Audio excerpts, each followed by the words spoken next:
Documents are picked up and delivered all day. She signs a slip with each transaction and tears away a pink copy which she files into a lower desk drawer. She classifies everything into the blocks of expandable folders or 3-ring binders on the wall. Canary yellow sheets are filed in the second row from the top. Coral pink are filed in the third row, powder blue in the fourth, ivory white in the fifth, stone gray in the sixth, and mint green in the lowest row, though sometimes green papers are filed in the third and fifth rows. Legal-size papers are segregated to the first vertical stack, letter size to the second and third stacks. Papers with torn edges or severely dog-eared corners are copied, then discarded. Stained and faded papers are integrated with newer and more legible ones. A page with a dried blood streak from a paper cut is filed in the fourth folder of the fourth row, third stack. Ink blots are never segregated from coffee rings or discolorations. The top shelf is never disturbed. A step stool is used for the shelf just below. The files in the third row are pulled out halfway, tipped forward 45 degrees, and accessed from the top.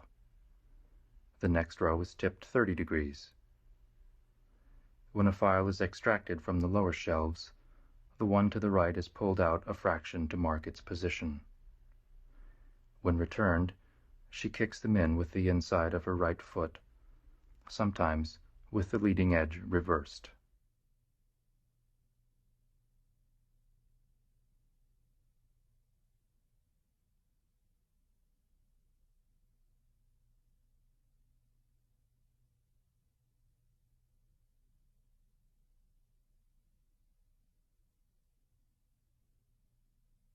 No one has entered the frame since he disappeared last fall, except the odd co-worker spinning his Rolodex from time to time, and the late-night cleaning crew. Otherwise, the lights are off. Nothing is visible except the electric fan and potted cactus on the windowsill, illuminated by daylight or streetlight at night. In the early evening, a reflected figure shuttles between 3 glowing windows on the dark glass surface. A female figure paces back and forth with a telephone receiver wedged between her shoulder and chin under a fluorescent green haze. She first appears in the window to the left of the fan, the coil cord draping from the receiver to the right in a soft curve. After several beats, she turns in profile, disappears from view, reappears momentarily in the center window, and settles in the window on the right, stretching the coil cord tightly across the center. After several beats, the cord slackens and falls out of view as she appears momentarily in the center window, disappears again, avoiding the cactus and fan, and reappears to the left or right. After several beats, she turns in profile and repeats the pattern, disappearing only when the cleaning crew flicks the light switch. Mechanically, the routine is performed, but there is never garbage in the dustbin to empty, nothing disturbed on the desk to straighten out, and no furniture out of place to realign. After the obligatory gestures with her feather dust stick, she flicks off the light switch, while the other woman resumes pacing.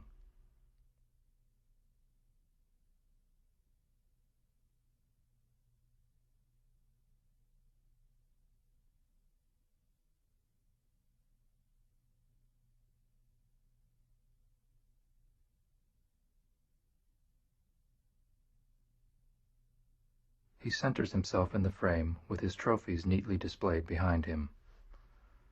A shelf intersecting his hairline holds a collection of clocks. Every Monday all the clocks are perfectly synchronized.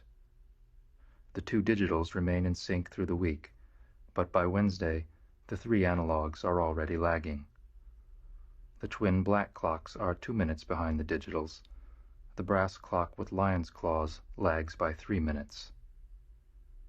At night, the twin analogs cast a dim radium glow.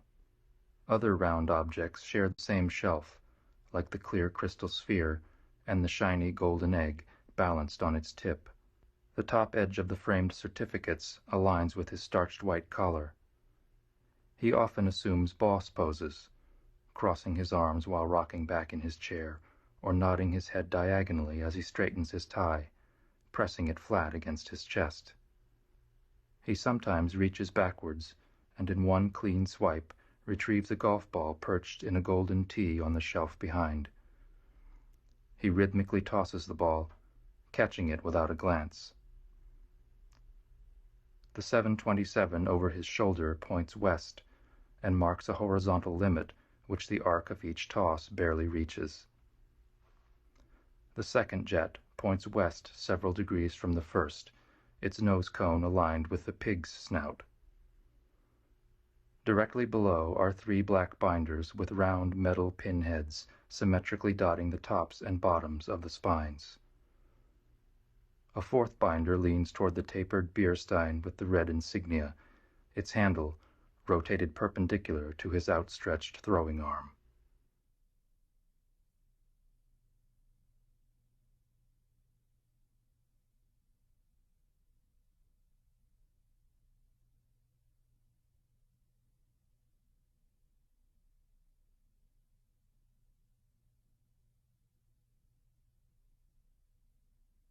She enters the frame from the right side and sits, left profile out. Every morning she removes an object from a brown paper bag and centers it under the spotlight of her desk lamp. She carefully peels back the wrapper and flattens its opposite corners, bearing a fist-sized mass. The mass dwindles away in small increments while she types at the keyboard, licking her fingers from time to time. After sponging up the last debris with her fingertips, she sucks each one clean and flaps them in the air to dry. When she empties the remaining contents of the bag into her desk drawer, she sits up vigilantly.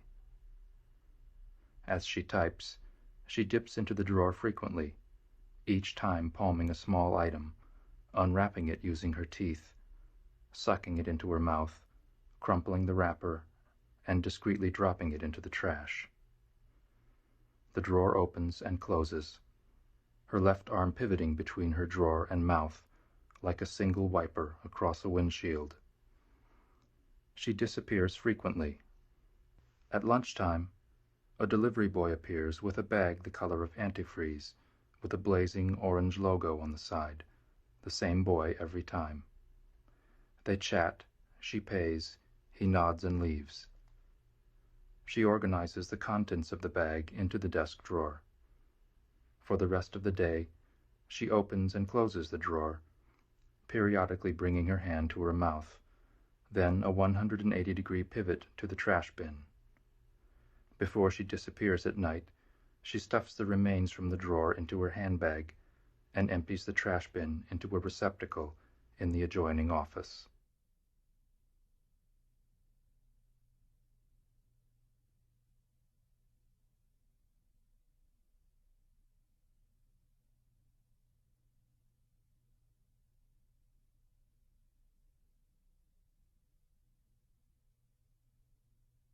It first appeared about 1 year ago in the left corner of the frame, and has been slowly gliding to the right. It will probably come to a stop directly under the light of the fluorescent fixture. When it arrived, it partially veiled the underside of the work counter. Now it eclipses half the surface of the carpet and the swivel chair beyond, though remaining a constant 4 feet high. It might be plastic, but the upper leaves have spread conspicuously in the past month. This week, there are 67 leaves, 2 more than last week. All the leaves are the same 6 to 8 inches in length, including the 2 new ones. Some are erect, most relax in a soft camber. In the morning, before anyone arrives, a cluster of leaves, 5 or 6 at a time, slowly shift in color. The midrib lightens from a deep forest green to the saturation of peat moss to that of a fresh dollar bill.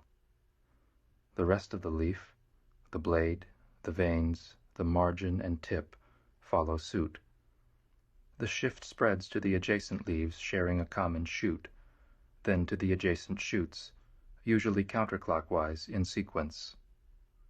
Through the course of the morning, it continues to transform, leaf by leaf, shoot by shoot, progressively brightening to a lime green, peaking in the evening hours. By the following morning, the color has darkened, a short cycle inside of a longer one. The green generally intensifies as the week advances. By the weekend, the clusters shift to shades of chartreuse with methyl highlights.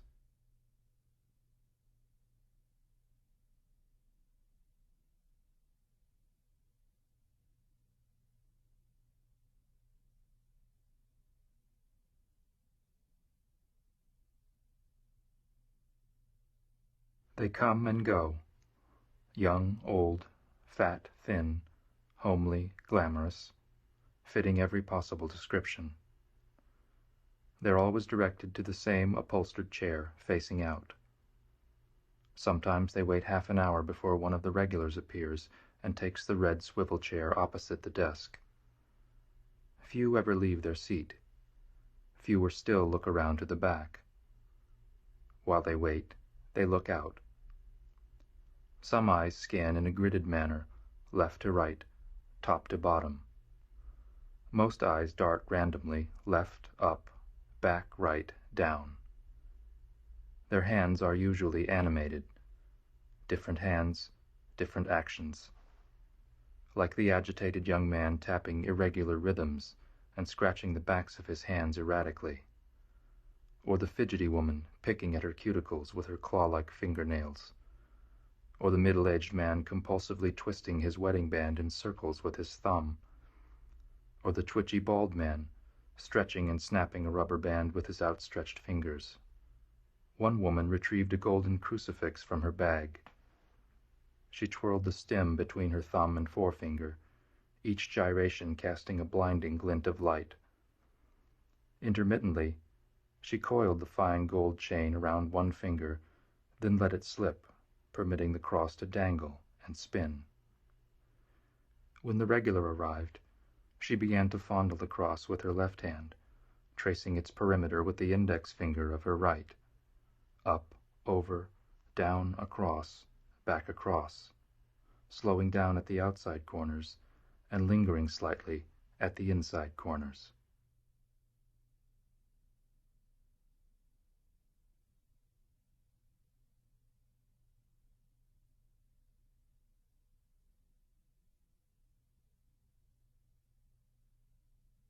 She arrives in the morning with a confident gait and immediately replaces her sneakers with high-heeled shoes.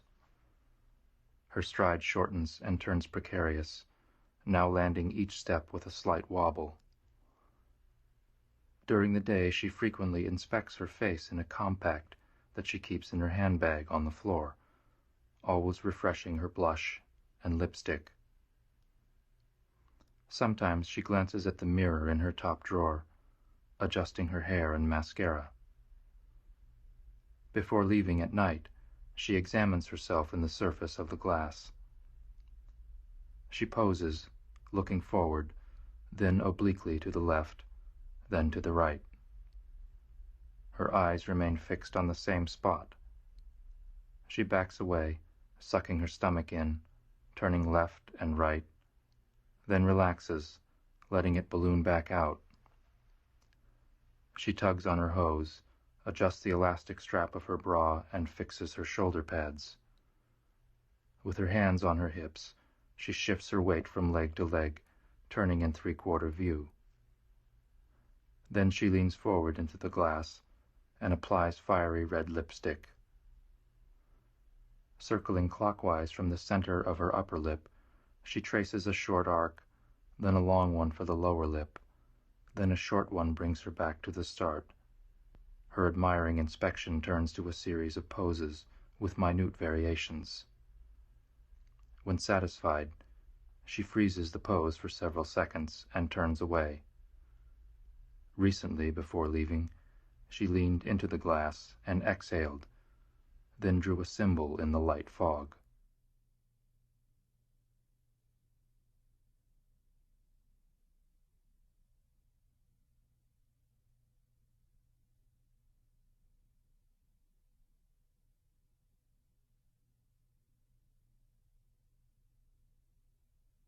He arrives every morning before 8:30. After turning his jacket inside out, folding it in half the long way, and then in half again, he organizes his desk. Then, shuffling between the office in front and the one behind the partition, he organizes everyone else. For half an hour there is continual traffic. When everyone is settled, he positions himself in front of his screen. First he unhinges the keyboard from the lower edge of the monitor and aligns it precisely with the edge of the desk, the mouse pad slid flush with the side of the keyboard, the mouse centered on the pad. He cranes his neck left and right, inspecting the screen at oblique angles, looking for the slightest smudge. Grabbing a towel from a box of wipettes, he meticulously polishes the screen. When satisfied that the surface is perfect, he flicks the on switch. A gridded spreadsheet with data and numbers fills the screen. He starts to work. His fingers move so rapidly at the keyboard, they appear to blur. He slowly starts to slump in his chair as he types. Abruptly, the screen is illuminated with a deep, verdant lawn and rapidly changing graphics as his posture straightens. His index finger alone continues to pound the keyboard, his left hand on the mouse. From time to time, he cranes over the screen toward the window in the partition. On the occasion that someone enters, a sharp tap on the keyboard flashes a page of text onto the screen as both hands blur in rapid motion. Gradually, his posture softens to a slump.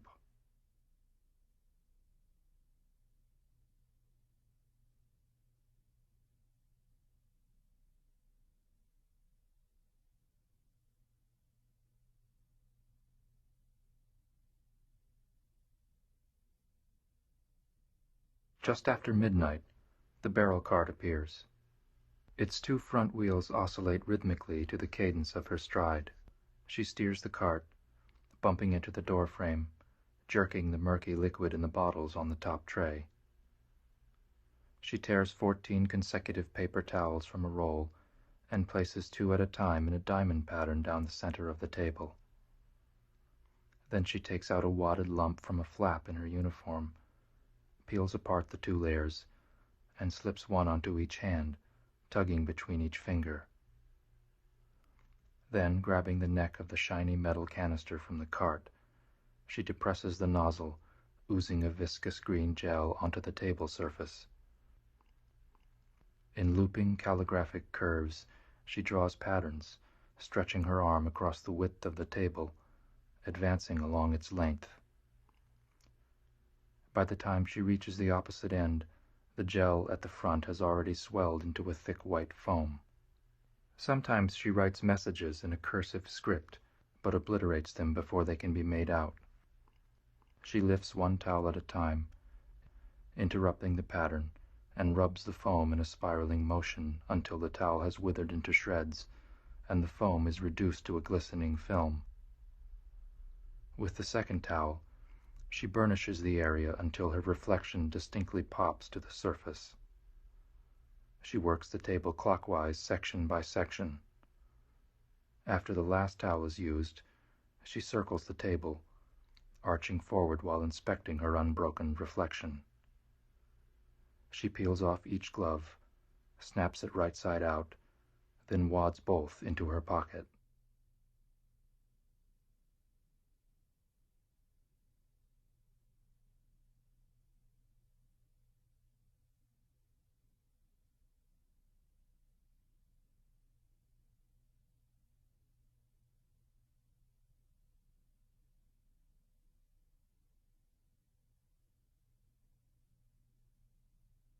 The meetings start at 9 in the morning.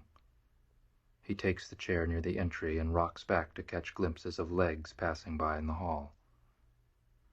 He generally avoids eye contact, looking up only when a head turns away.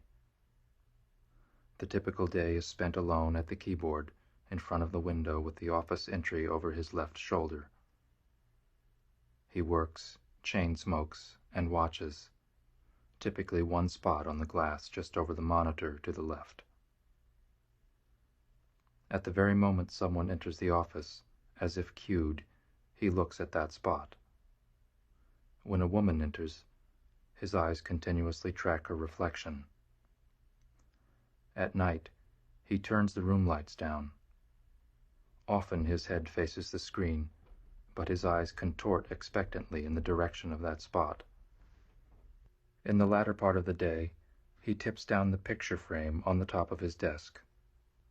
As it gets dark, he is lit by the glow of the screen. The longer he stays, the brighter his face. His eyeglasses glow like twin rearview mirrors. There are two of everything. As he watches the spot on the glass, two miniature hallways appear, each wide angle. Otherwise, there are two screens. Green at first, until deep into the night when the office is empty. Then the screens change. A flash of red, then blue, then red again. The synchronized pattern that announces a log-on to the cyber dating network. Two faces appear on his, as his expressions animate.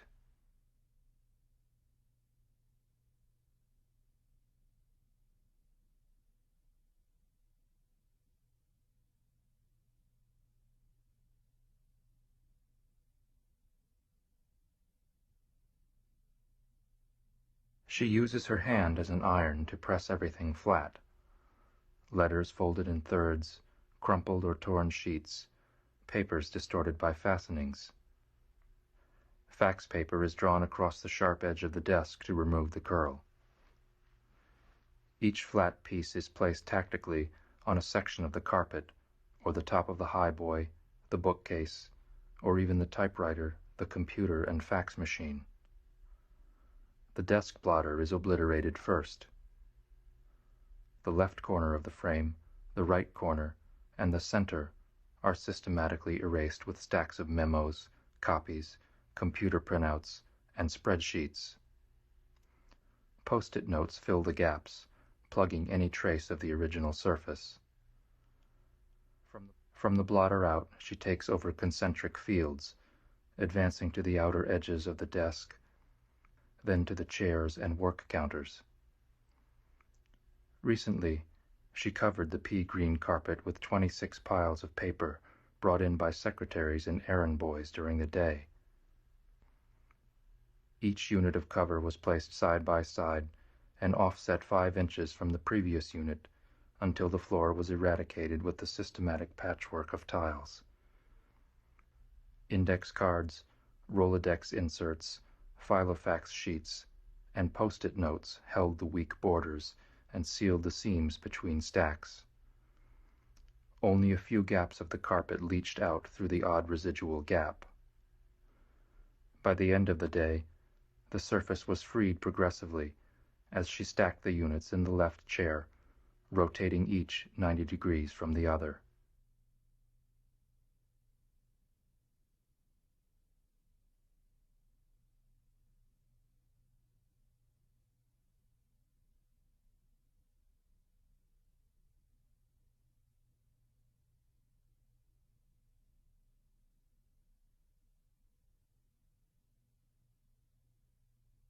The view is divided into 36 strips of constant height and variable width.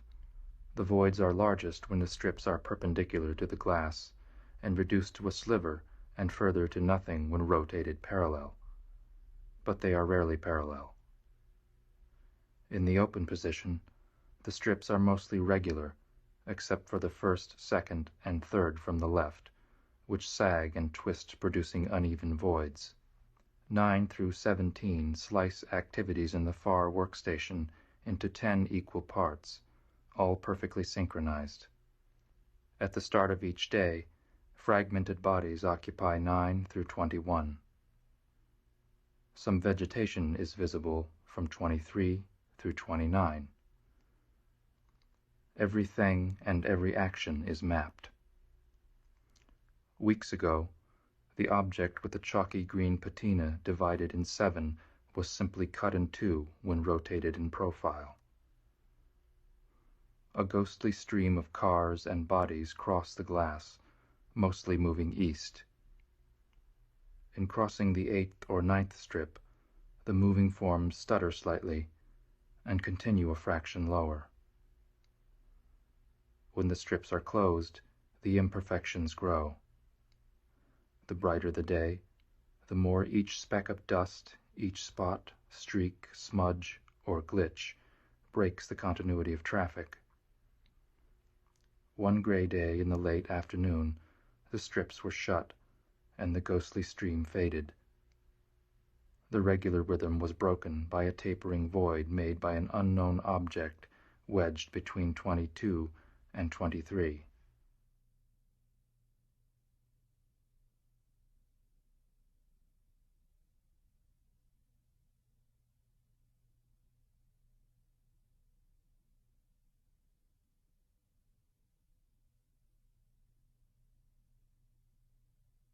At any given time, half the office is hidden from view, the left more than the right. Each half mirrors the other.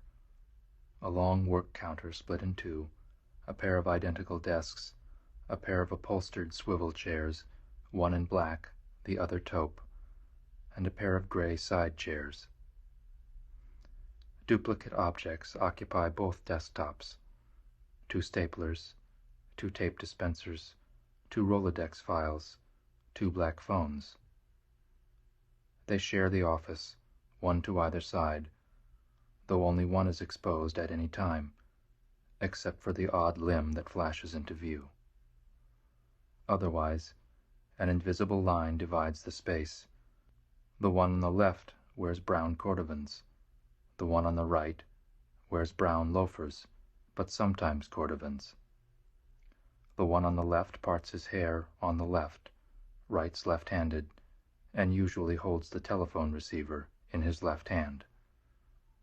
The one on the right parts his hair on the left, types with his right hand using only his index finger and thumb, and holds the telephone receiver in either hand.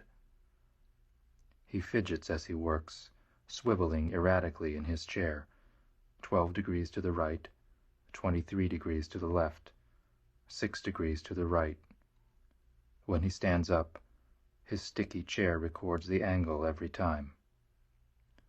The one on the left fidgets more frantically. When he stands, his chair pivots clockwise a quarter turn, comes to a stop facing the window, exposing a large split in the backrest, where the stuffing is starting to bulge out.